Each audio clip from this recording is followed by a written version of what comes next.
Now, if you planned to do something and you do it exactly the way you planned it and you make a loss on it, that's fine. You know, it's a learning experience. But you've got all the records of that trade. You've got everything before the trade happened. You've got everything during it, and you've got everything after it. And there's a lesson to be learned there from that. And just ignoring your losses is the worst thing you can do in this. For a start, it kind of means you don't care, or you're going to pretend not to care. And you cannot pretend not to care. You just must not. You've got to care. Because, you know, you do not want to be somebody who's doing this day in and day out all the time. That's a horrible way to live. Trading should be about those enormous trades, those absolutely massive killer trades that come up every once in a while, a couple of times a year, multiply your account, walk away from them. That's what you should really be aiming for, just the giant trades.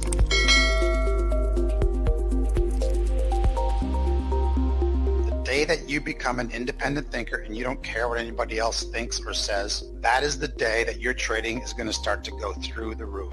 You can't wake up to one day and say, today I'm going to be an independent thinker. What happens is over time you develop such a profound knowledge base that you're like, I'm finding that my own instincts are far, far, far more accurate and more consistent than what anybody else in this chat room is telling me, what anybody else on these blogs are telling me, what any other, you know, supposed guru is telling me. This is uniquely my own. You can still use resources. We still need to access resources to get a general tone of what's going on in the marketplace, of course. But when you make the decisions all on your own with parameters that you've created, then that's the day that your trading really starts to skyrocket and become consistent, and it becomes profoundly your own.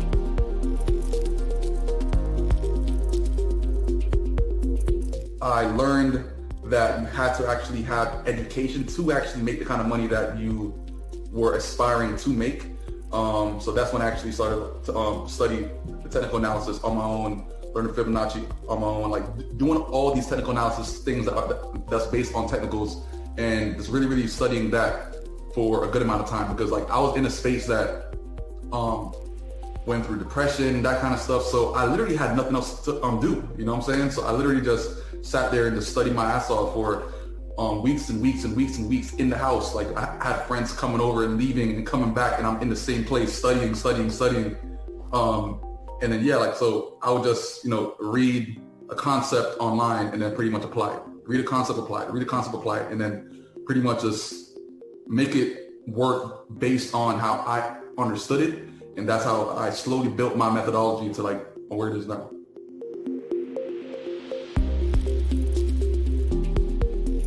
Oh man, there is nothing better in this world than learning this art, this skill. It's so liberating. You can do a lot of things in life, a lot of good things in life, build your career, do whatever, but focus, spend some time learning how to make this work, because it's freedom. It's what gives you the opportunity to do the things that you really enjoy in life. It gives you a chance to really pursue your passions and the things you enjoy.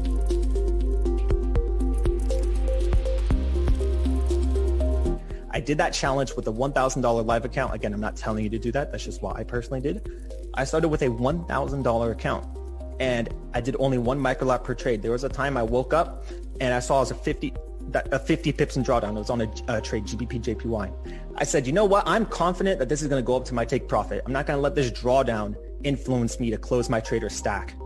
I'm going to hold it. I held it. That night is spiked lower by 30 pips-ish. So I was 80 pips in drawdown. And then guess what happened right before I went to bed? It spiked straight up 200 pips and it hit my take profit. So that right there was when I learned discipline. I see a lot of people talking about, oh, I want to follow someone that has a high win rate. This, that, all of this stuff, it's very attractive to people who are brand new to the industry, but you don't need high win rate.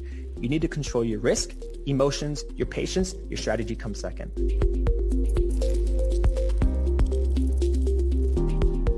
And so why do we continue to make these trading behaviors that don't serve us? It's because they're connected to survival in some way. It doesn't make sense. It's not rational.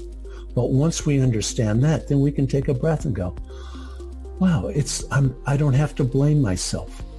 I'm not a bad person. I just got old mechanisms in my brain. At Mind Muscles, we call these NEAVs, neural metastructures, and just old patterns in our brain from somewhere else, from something else that happened. And they replay themselves in trading. And the problem is some of these were very successful in the world. They really helped us out.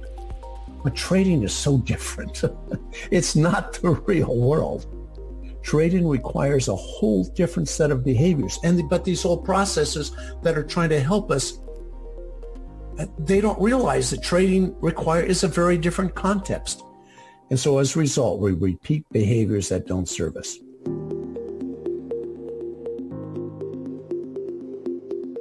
So I'll go to more of a practical approach, because a lot of us will just say, oh, it's mindset, you got to get your psychology right. But like, what the hell does that actually mean, right? And so here's what it means. I've found that people who can take the time to focus and learn something, and then take that stuff and then actively, like meticulously put things together, like in their trading, to combine it into a trading system, to then test it, to keep their head down and work without getting distracted. People who can do this and stay focused in the process, they typically end up getting better results. It's kind of like if you're in college and you go to class and you never pay attention, you're on the phone the whole time, you never take notes. How do you think you're going to do in that class? You probably won't do very well. The same thing is true of trading. If you come into anybody's program or watch any YouTube video or anything, but you're not really paying attention, you're not really applying it, you're not really there, it's like you're probably not going to get the best results with it regardless. It doesn't matter.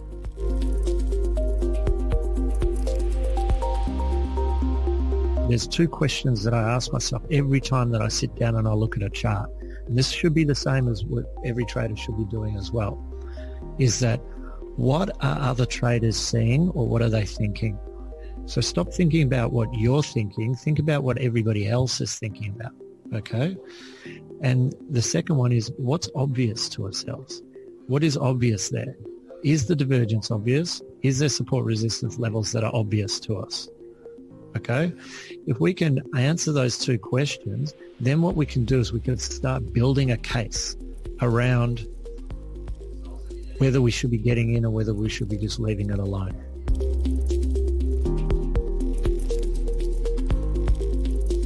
It doesn't matter whether you're auto trading or discretionary. I think that the first thing is that if I look at really good traders, and I know a few really good traders, only quite a few good traders. If you look at their strategy, you'll be surprised how simple it is. And so that's the first thing I'd say, is that good traders trade simple strategies. And I think that's the first thing, is to not overcomplicate your strategy. If you're trading technicals, having 5 different indicators on your screen probably is not going to give you the information you need. You need to probably have less indicators and just go with it. And over time, prove it, but that's what I would do. I'd really, not get too caught up and think that you need to be complicated to make money. Simply, simplicity is good.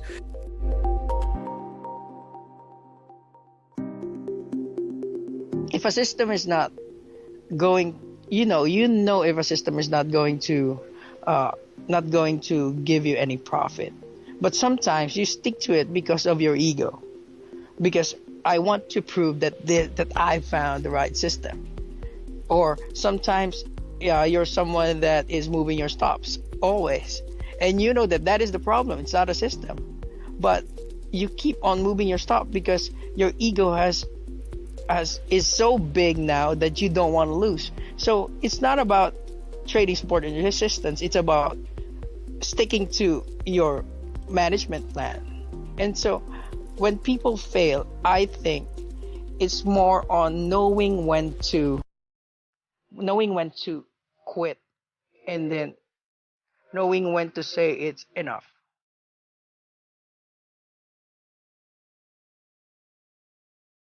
Everyone does it. Everyone. There's never been a person that's ever sat down and said, I'm going to start trading, I'm going to use a live account, and he never blew out an account. It's never happened. They always do it. Okay, so no one talks about this in books enough because it wouldn't sell. No one, you're not going to buy a book. Hey, what every losing demo trader does wrong.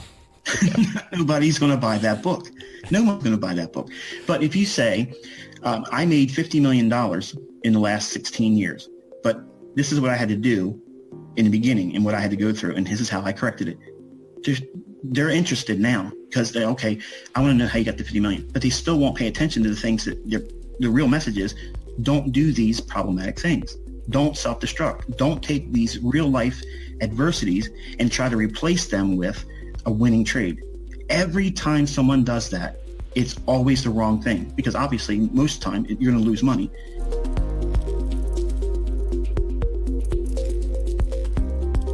The thing that hamstrings people is that they simply don't go after their winning trades.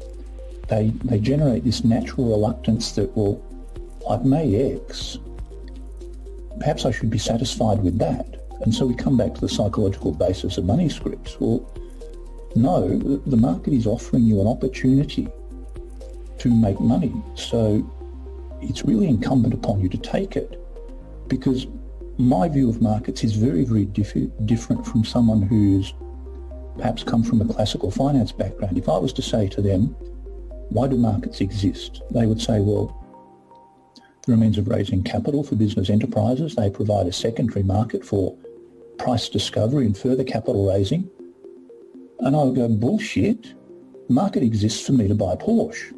That's why it exists. And so my attitude is that the market exists to enable me to be wealthy.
Your emotional makeup is when it comes to money. And a lot of that comes from funding an account with money that you can lose, understanding you can lose that, making sure that that is not your next month's mortgage payment or car payment or health insurance payment or whatever it may be. But just knowing your emotional relationship with money and knowing if you are somebody who is timid, who has trouble pulling the trigger on a trade, who, you know, has a huge risk appetite, that's me. You have to understand where you are kind of on that spectrum. And if you could fill out kind of a personality profile somewhere before you get into that, how would I feel if I lost $10,000 next month versus how would I feel if I made $10,000 next month? When you start trading, you already have a preconceived notion of who you are and what you think you're entitled to. And as much as people say they're entitled to, or they think they should be rich or they should be successful, that negative, person on your shoulder, which is your alter ego, sits on your shoulder and he weighs on you heavy. Because, you're always doubting. You think about all the worst parts of your life, having a girl reject you or an embarrassing moment. Those things stick with you. Like, that's a psyche thing. So now you're going into trading, which is one of the hardest things, and you're going to be successful. Like, why should you be successful, right? And that's a mental barrier that a lot of people can't fight through because they turn around, they put all this time in, and I hear people all the time, oh, Ted, I ran my account up from $1,000 to $5,000 and I lost it. And I said, well, why'd you lose it? Well, I was at 5,000. I'm like, yeah, so why didn't you keep going? Like, just keep on the trajectory. But it's a mental thing because they're like, this shouldn't be that easy.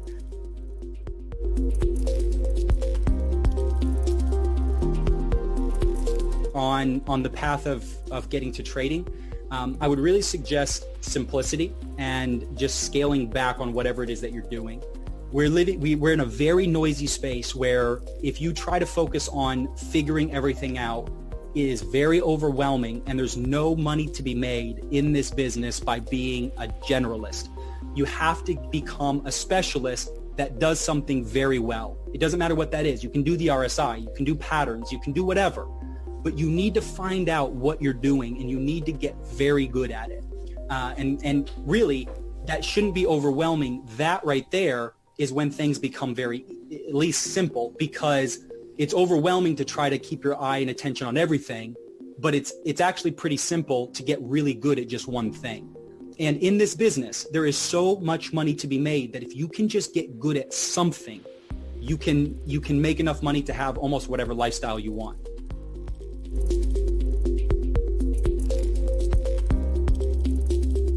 I think you have to create every strategy or methodology to your own strengths and weaknesses. So if I give you my straight up strategy about how I trade, and this is my setup, I doubt you could take it. I could give it to 100 people, and I very well doubt that you could take it and implement it into your own trading style.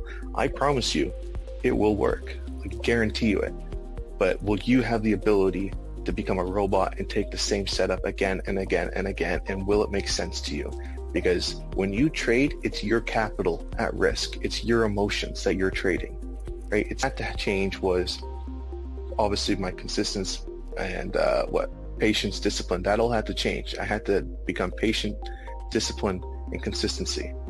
But I had to accept the strategy. I had to change certain things that, my risk to reward, how I view the markets in some way. What do I like? Like, hey, Austin really likes how...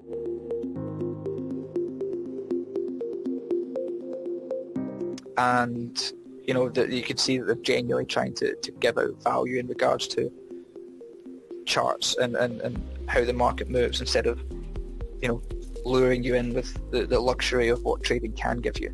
That's what I would say. And then the last one, trust yourself. Don't trust anyone else. Just genuinely trust your own analysis. Go and study. Put in the hours. I used to study when I quit my job. I used to study like 10 hours a day. I put 10 hours a day in front of the charts. That doesn't mean physically trading, but I put 10 hours of chart time in every single day to understand it.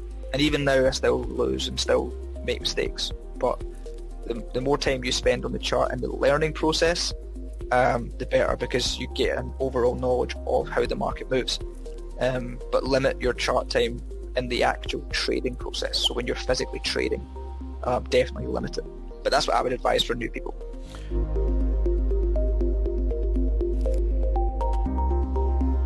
My why, it could be your own why. For example, say you've got kids, that could be another one. Generational wealth, it might be that you want from that point to give your family things that maybe your family wasn't able to give you. That could be a why. There's so many different reasons, but I think in order to get through this, because it's a lot of work and it's a long ass journey, it is very, very, very important to find your why, because that's what's going to carry you through all the kind of dark phases that you'll have. And trust me, especially when you start out, things are not going to make sense, and basically you just haven't got that experience yet, and you're trying to get to a state of profitability that you haven't earned. So I think that if people will just slow down a bit and just find their why, I'd guarantee you that over time you'll start to notice a profitable return, especially in your understanding.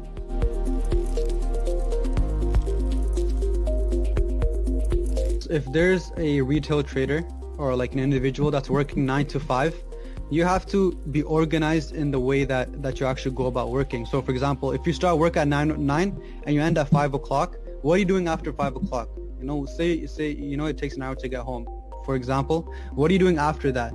You might have spend some family time, etc., but there should be a time in your, like every single day, there should be a time where you're just dedicated straight to Forex and learning, what you should be, learning. For example, what support resistance is and etc.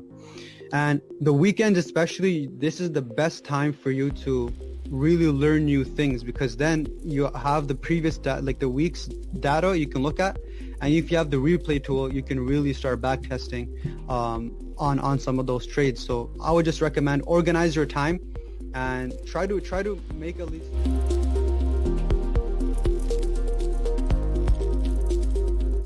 per month. When you hit that 10% mark, you're done. You don't trade anymore for the month.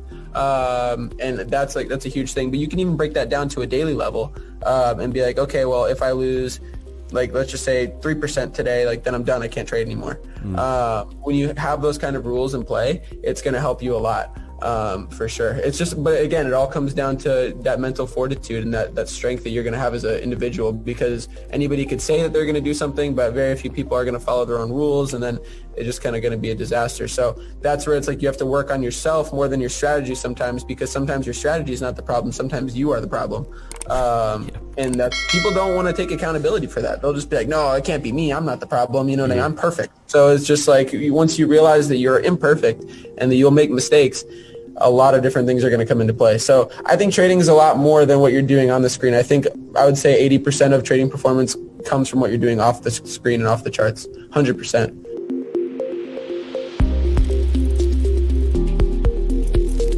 How is this any different than any other niche? Like, this is the largest market on planet Earth.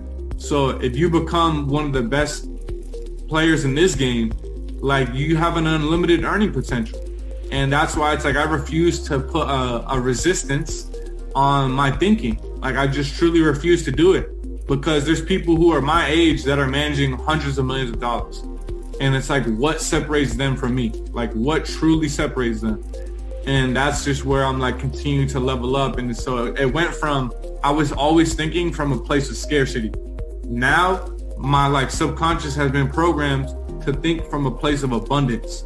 So instead of focusing on my problems, now I focus on my solutions. I focus on, okay, that occurred. What can we do to fix it? And how do we move forward? And so it's just allowed things to just like, I can move on from losses faster. I can move on from wins faster.